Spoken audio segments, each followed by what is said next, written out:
Thank you. Thank you so much. Thank you. Thank you. Thank you. Thank you so much. Thank you, mayors. Thank you so much. Everybody, please have a seat. Thank you. Thank you so much. I love being with mayors. It is great to be here, although I did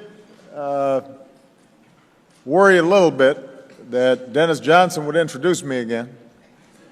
At the White House, he had the old Bulls theme song, and it set a very high bar, as if I was Michael Jordan coming out. And he is a great friend, and very much appreciate him, as I do so many of the mayors here. I saw a lot of you in Washington in January. I thought I had such a good time. Let's meet this summer as well. And this time I thought I'd come to you. I want to thank our host, San Francisco Mayor Ed Lee.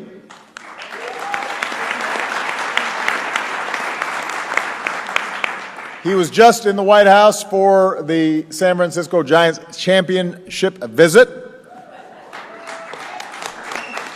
I know how excited the Bay Area is over the Golden State Warriors championship. I want to thank two outstanding public servants, Governor Jerry Brown and Leader Nancy Pelosi, who are here with us today. And I want to thank this year's leaders of the Conference of Mayors, Kevin Johnson, Baltimore Mayor Stephanie Rawlings Blake, and Oklahoma City Mayor Mick Cornett.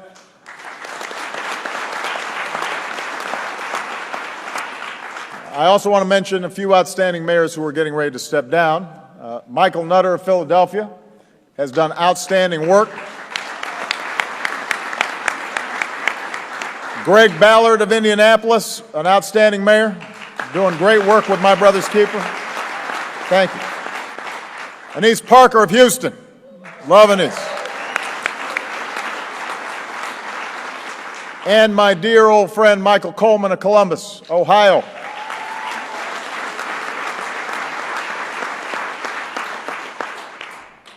And finally, a great mayor,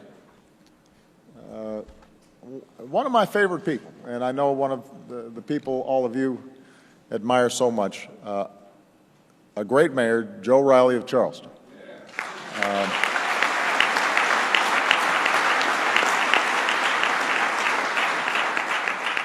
Joe's back home doing one of Mayor's sadder, more important duties today.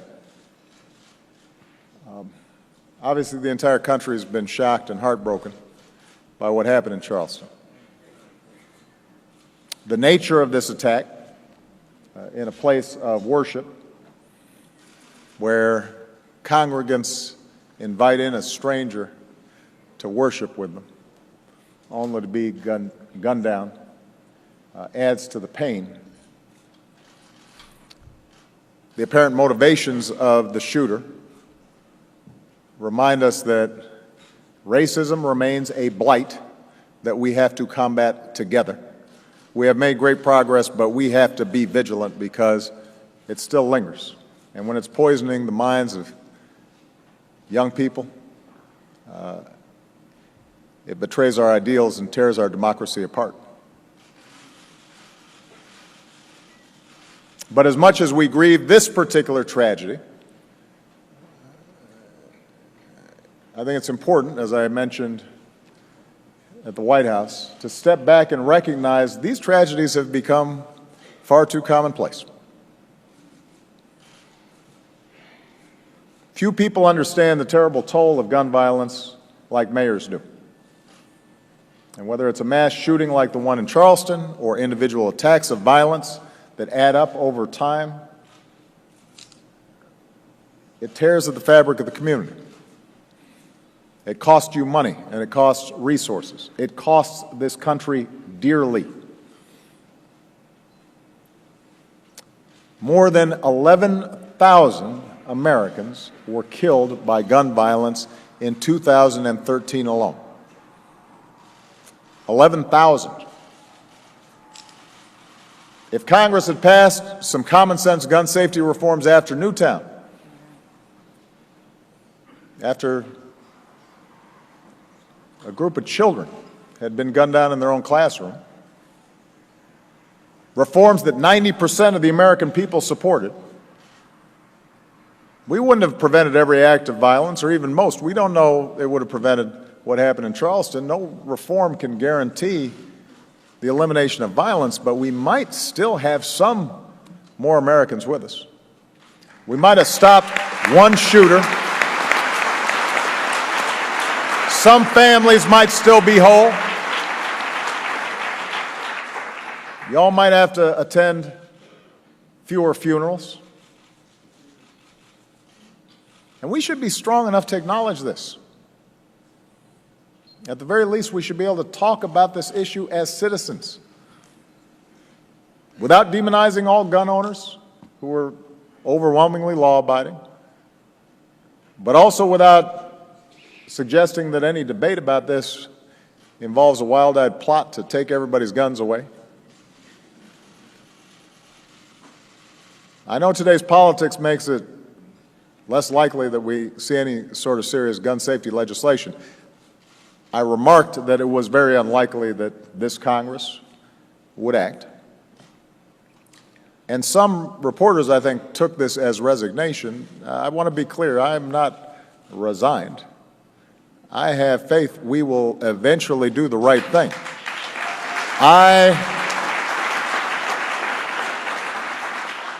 I was simply making the point that we have to move public opinion. We have to feel a sense of urgency. Ultimately, Congress will follow the people. And we have to stop being confused about this. At some point, as a country, we have to reckon with what happens. It is not good enough simply to show sympathy. You don't see murder on this kind of scale, with this kind of frequency, in any other advanced nation on earth.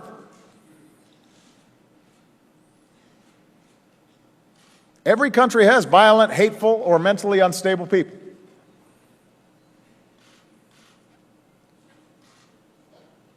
What's different is not every country is awash with easily accessible guns.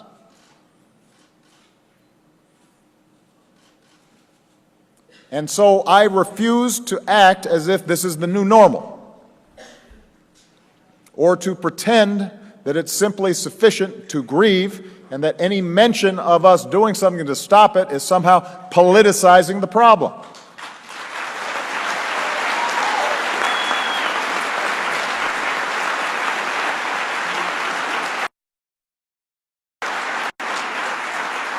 We need a change in attitudes among everybody. Lawful gun owners, those who are unfamiliar with guns. We have to have a conversation about it and fix this. And ultimately, Congress acts when the public insists on action. And we've seen how public opinion can change. We've seen it change on gay marriage. We've seen it beginning to change on climate change. We've got to shift how we think about this issue. And we have the capacity to change. But we have to feel a sense of urgency about it. We as a people have got to change. That's how we honor those families. That's how we honor the families in Newtown. That's how we honor the families in Aurora.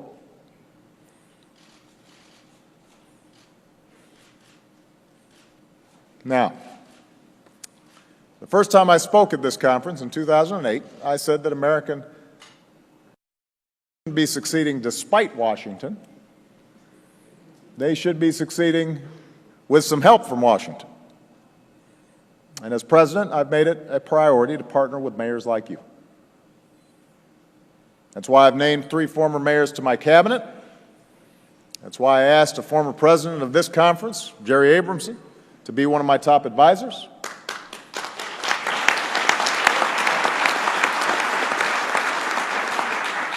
It's why my staff and I work with mayors across the country just about every day on just about every issue under the sun, from school reform to community policing, from business development to veterans homelessness. Because mayors have to get the job done. If you're a mayor, it's not sufficient to just blather on. You actually have to do something. It's not enough to figure out how do I position myself on a particular issue to minimize the possibility that I might get in trouble or criticized, because people expect you to trim the trees and pave the roads and pick up the garbage and educate our kids and police our streets. Whatever the problem, large or small, you've got to do everything you can to solve it. You don't let partisanship stop you. You don't let cynicism stop you. You're always in the hunt for good ideas, no matter where they come from. And I'm going to embarrass Jerry for a second. He took his wife, Madeline, to Paris a few years after they got married, and she took in all the splendor, the Champs-Élysées, and he took photos of garbage cans. That's a mayor for you. So she teased him about it. She said, there's the Eiffel Tower, there's the Seine. And he said, those are some beautiful garbage cans. And soon enough, downtown Louisville had garbage cans that looked a lot like the Parisian garbage cans. That's a mayor, right there. Somebody who's always thinking about how to make his or her city better, even on vacation in Paris, and stops at nothing to get it done. Now, as president, I'm constantly thinking about how we together can keep growing the economy and growing new pathways of opportunity for the American people to get ahead. And across the country, the good news is we're making progress, and you're seeing it in your cities. More than 12 million new private sector jobs in the past 5 years. More than 16 million Americans who've gained health insurance. More jobs creating more clean energy. Here in California, solar is growing crazy. We're producing 10 times as much solar power today as we did when I came into office. 10 times. 3 times as much wind power. Double the amount of clean energy. More kids graduating from high school and college than ever before. I'm proud of that record. And by the way, we've done it while reducing the deficit by 2/3. You don't hear that much, but let me just point that out.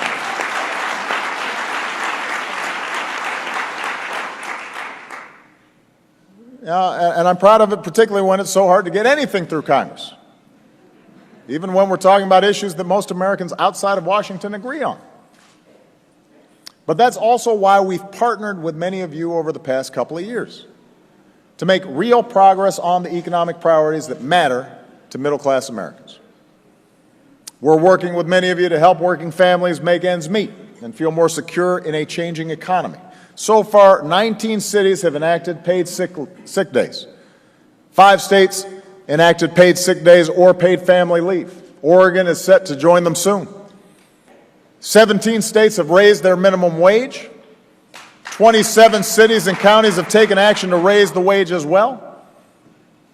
We're working with many of you to help working families earn higher wages down the road with skills and education they need.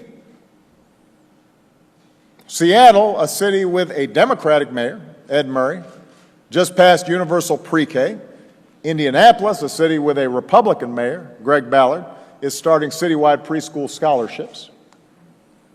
34 states have increased funding for preschool as well, which means even more young people getting the early enrichment that can pay off over a lifetime. 3 months ago, I launched an initiative called Tech Hire to help train workers for the high-skill, high-wage jobs of tomorrow. 21 communities have signed up for Tech Hire so far, and we're looking to double that number. So if your town has tech jobs that need filling, the people who want to fill them, come join us. We're working with many of you to generate more high-wage jobs for our workers to fill. 11 cities have joined a new initiative called Startup in a Day to help entrepreneurs apply for all the licenses and permits they need to start a business in just one day. cut the red tape. We're working with cities to create a network of high-tech manufacturing hubs to keep America at the forefront of innovation. The first hub in Youngstown, Ohio, is doing cutting-edge research in 3D printing and has already attracted tens of millions of dollars in investment to the region. So we're creating jobs, we're training folks for jobs. We're also working with many of you to make our streets safer and our communities stronger. More than 230 local and tribal leaders have joined the My Brother's Keeper initiative and are taking meaningful steps to change the odds for young people in tough circumstances. Together, you're working to curb juvenile arrests, reduce absenteeism, and you're helping these kids imagine a bigger future for themselves. Today, at the Lawrence Livermore National Lab just down the road, more than 100 students from Oakland and San Francisco are participating in the first MBK Day at the lab, where they can learn about STEM careers. And meanwhile, from police holding impromptu town hall meetings in barbershops in Charlotte, to Boston Police Academy, improving how it trains cops to deal with young people on the job, cities like yours are striving to rebuild trust between law enforcement and communities, making sure police have the resources they need to do their job, and making sure that every police officer who has an incredibly tough job is trained in making the kinds of connections with community that engender trust and ensure that everybody is treated equally under the law, which makes for smart law enforcement and vindicates our values. So these are just a few of the examples of the work that's being done. And I'd name every single way that we're working together to open up new doors of opportunity for the American people, but we'd be here all day. So here is the bottom line. On America's most important economic priorities, from supporting working families to improving education to creating good new jobs, to getting people to those new jobs, to improving affordable housing, to dealing with homelessness, cities are not standing still. You are moving forward. So I want to say two things to you. Number one, thank you. Thank you for your leadership and your vision. And I particularly want to thank you because more than just about any other office in the land, those who occupy the office of mayor are approaching it in a practical way.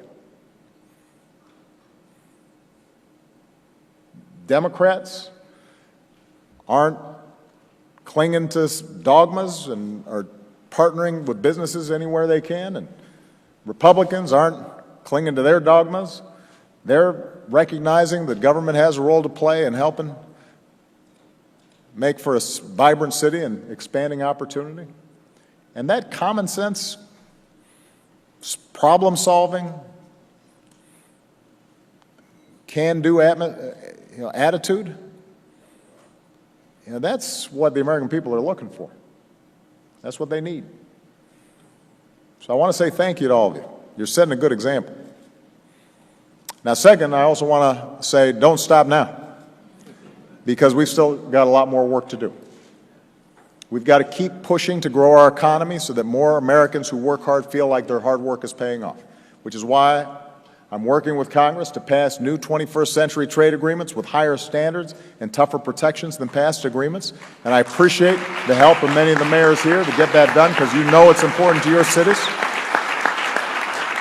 I believe it's the right thing to do for American workers and families, or I would not be doing it. I want to thank all of you who helped me make that case, that this matters to your cities. We've got to keep pushing to put people to work rebuilding our infrastructure. There's not a mayor here who can't reel off 10 infrastructure projects right now that you'd love to get funding for, and that would put people to work right now and improve your competitiveness and help businesses move their products and help people get to their jobs.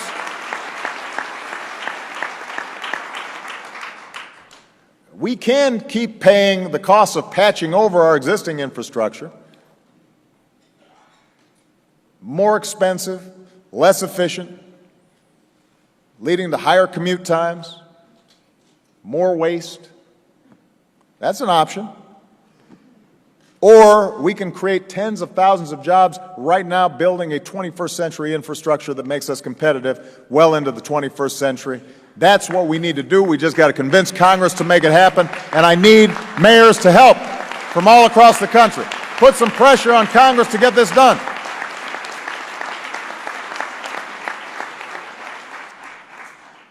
We've got to keep pushing to prepare for the impacts of climate change because it's science, it's fact, it's like gravity.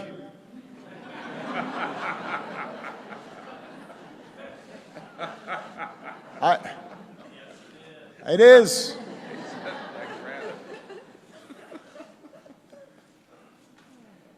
A lot of cities have gone far ahead on this issue, along with states. You're making a difference right now. You're not waiting for Congress. Mayor Roy Buell is here from Dubuque, Iowa. They've set a target to reduce their greenhouse gas emissions 50% from 2003 levels by the end of the next decade. Just met with Governor Jerry Brown. He's talking about how California, which so often has been a leader on environmental issues, is looking to partner and make a difference internationally. Today, my administration proposed new fuel standards for buses and tractor trailers and other heavy-duty vehicles, another important step towards reducing harmful carbon pollution and protecting our planet. But, you know, a lot of this does come down to Congress. I know many of you are worried about Congress cutting programs that are important to your city's economic growth. But the battle we should be having with Congress isn't just about individual programs. It's about the foolish, self-destructive cuts that in Washington are known as the sequester. Because with the sequester, the whole pie is smaller. So protecting one program means cutting another one. That's why you're facing cuts that don't make any sense to things like Tiger grants, which you all know are so important to putting our people to work rebuilding our infrastructure. That's the reason why it's so hard for us to get the funding we need to get homeless assistance grants, which help some of our most vulnerable neighbors and get them off the streets. That's why it's been so difficult to fund the preschool development grants, which help educate our children, which we know if we make that investment will pay off for your cities, your states, and for our country. I've been clear, I will not sign bills at sequestration levels. I will not sign bills that seek to increase defense spending before addressing any of our needs here at home.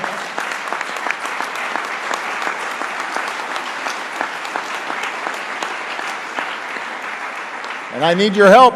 I need your help, mayors, to talk to your members of Congress to get rid of this sequester once and for all, because it is harming our cities and harming our country.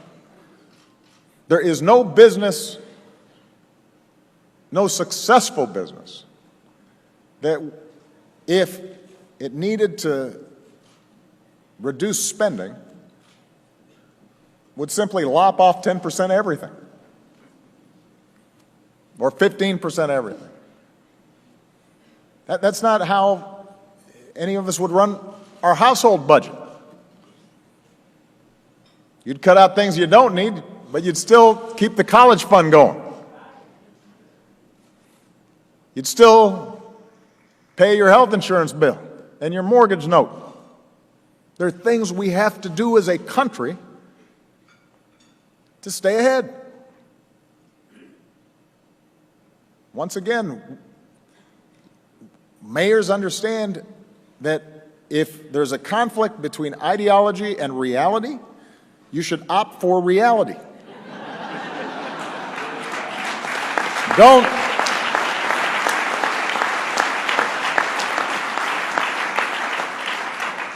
reality is a stubborn thing. Facts, evidence, reason. So, thanks for your partnership. I want you to know that as long as I'm in the White House, I've got your back. I love the country. I love the suburbs. But I'm a city guy. And I know that when cities thrive, suburbs thrive. And when cities thrive, farmlands thrive. And when cities thrive, states thrive. And when cities thrive, America thrives. You guys are making it happen. I enjoy working with each and every one of you. And I know that each of you takes pride in what makes your hometown unique. You may be proud of your pizza, or your hoagies, or your barbecue, even though everybody knows Chicago has the best pizza. You may be proud of your city's victory parades, even though we got a Black Hawk parade that's pretty good. I'm sure you're all very proud of your parks. We got nice parks. Or the number of sunny days you've got, which we enjoy half the year.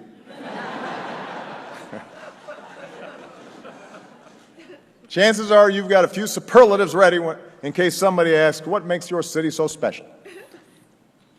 That's what mayors do. You're boosters. Yet as unique as your cities are, as proud of as you should be of your cities, we always remind ourselves we're also Americans. And we all want in America to be a place where our zip code does not determine our destiny. Where every kid in whatever city, whatever hamlet, whatever town has an equal shot at life when they grow up. No matter who you are, where you come from, you can make it if you try. That's what America's about. That's what you're fighting for every day. And I'm going to fight right there alongside with you. Thank you, everybody. God bless you. God bless America.